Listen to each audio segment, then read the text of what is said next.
নমস্কার বন্ধুরা, বাঙালি রান্নাবান্না চ্যানেলে নতুন ভিডিওতে সবাইকে স্বাগত। আজ আমি বানিয়ে দেখাবো খুব সামান্য কিছু মশলা দিয়ে পেঁপের এক সম্পূর্ণ নিরামিষ এবং নতুন রেসিপি, যা এইভাবে বানালে বাচ্চা থেকে বড় প্রত্যেকেরই খুব পছন্দ হবে। এই পেঁপের রেসিপি আমি কিভাবে করছি তার মানে ভিডিওটা স্কিপ না করে শেষ পর্যন্ত দেখার অনুরোধ রইল। এই রেসিপি বানানোর জন্য দুটো পেঁপে আমি খোসা ছাড়িয়ে পরিষ্কার করে ধুয়ে নিয়েছি। এবার এখানে একটা গ্রেড মেশিন নিয়েছি। এই গ্রেড মেশিনে পেঁপেটাকে গ্রেড করে নেবো। পেঁপে এইভাবে গ্রেড করলে রান্না করলে দারুণ হয় খেতে। এই রেসিপিটা এতটা সুন্দর হয়, ভাত রুটি পরোটা সবের সঙ্গে খেতে ভালো লাগবে। বাচ্চা থেকে বড় প্রত্যেকেই চেটে পুটে খাবে। সমস্ত পেঁপেটাকে এইভাবে আমি গ্রেড করে নিচ্ছি। সবকটা আমার গ্রেড করা হয়ে গিয়েছে। এবার গ্যাসে আমি কড়া বসিয়ে দিয়েছি। এবার কড়াই দিচ্ছি আমি অল্প পরিমাণে সাদা তেল। এই রেসিপিটা করার জন্য খুব বেশি তেলের প্রয়োজন হয় না। তেলটাকে ভালোভাবে গরম করে নেব। তেলটা ভালোভাবে গরম হয়ে গেলে গ্রেট করা পেঁপেটাকে তেলের মধ্যে দিয়ে দিচ্ছি। পেঁপেটাকে এইভাবে ভেজে নেব। পেঁপের মধ্যে যা জল থাকবে তা শুকনো হয়ে ঝরঝরে হয়ে যাবে এবং পেঁপের কাঁচা গন্ধটাও চলে যাবে। এইভাবে কিছুক্ষণ নাড়াচাড়া করে নিয়েছি। এবার এটাকে একটা পাত্রের মধ্যে তুলে নিচ্ছি। পেঁপেটা অনেকটাই ঝরঝরে হয়ে গিয়েছে। এই রেসিপিটা এতটা দারুণ হয় খেতে, না বানালে বোঝাই যাবে না। এবার কড়াটা পরিষ্কার করে আরও দিয়ে দিচ্ছি সামান্য একটু সাদা তেল। তেলটাকে ভালোভাবে গরম করে এখানে আমি দুটো মাঝারি সাইজের আলু ছোট ছোট করে কেটে নিয়েছি, কড়ার মধ্যে দিয়ে দিলাম।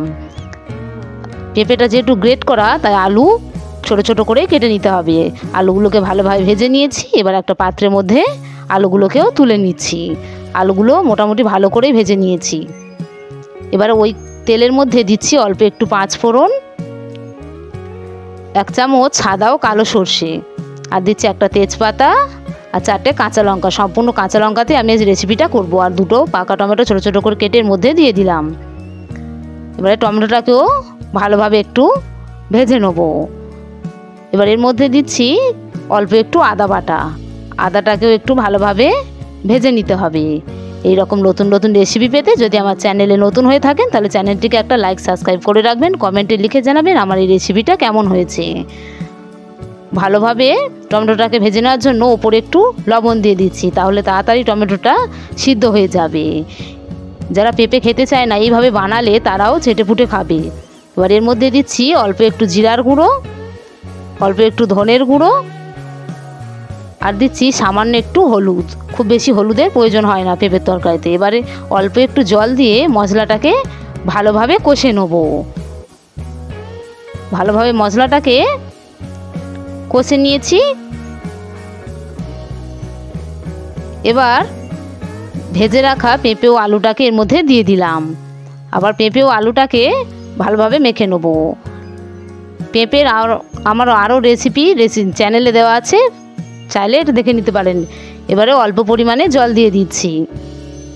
খুব বেশি জল এতে লাগে না, অল্প পরিমাণে জল দিলেই হয়ে যাবে। আলু যেহেতু ভাজা আছে। এবার এটাকে ঢাকা দিয়ে খানিকক্ষণ সিদ্ধ করে নেব। ফিরে আসছি কিছুক্ষণ পরে। এবারে এর মধ্যে আগে থেকে সিদ্ধ করে রাখা ছোলা আমি দিয়ে দিচ্ছি। পেঁপের তরকারিতে ছোলা দিলে পেঁপের তরকারির স্বাদ আরও দ্বিগুণ হয়। ছোলাটাকে দিয়ে ভালোভাবে আবার একটু নেড়ে চেড়ে নিচ্ছি। এটাকে ঢাকা দিয়ে আরও কিছুক্ষণ ফুটিয়ে নেব। ফিরে আসছি কিছুক্ষণ পরে। তরকারি অনেকটাই বসে গিয়েছে। এবার এর মধ্যে এক চামচ ঘি আমি শেষে দিয়ে দিলাম। এই ঘিটা দেওয়ার ফলে তরকারির স্বাদ আরও দ্বিগুণ হয়ে যাবে। আবার সব কিছু ভালোভাবে নেড়ে নিয়েছি। কতটা সুন্দর হয়েছে দেখতে তা দেখেই বোঝা যাচ্ছে। এবার এটাকে একটা পাত্রের মধ্যে ঢেলে নেবো। হয়ে গিয়েছে আমার পেঁপের রেসিপি। ফিরে আসছি পরবর্তী নতুন ভিডিও নিয়ে। ততক্ষণের জন্য প্রত্যেকে ভালো থাকবেন।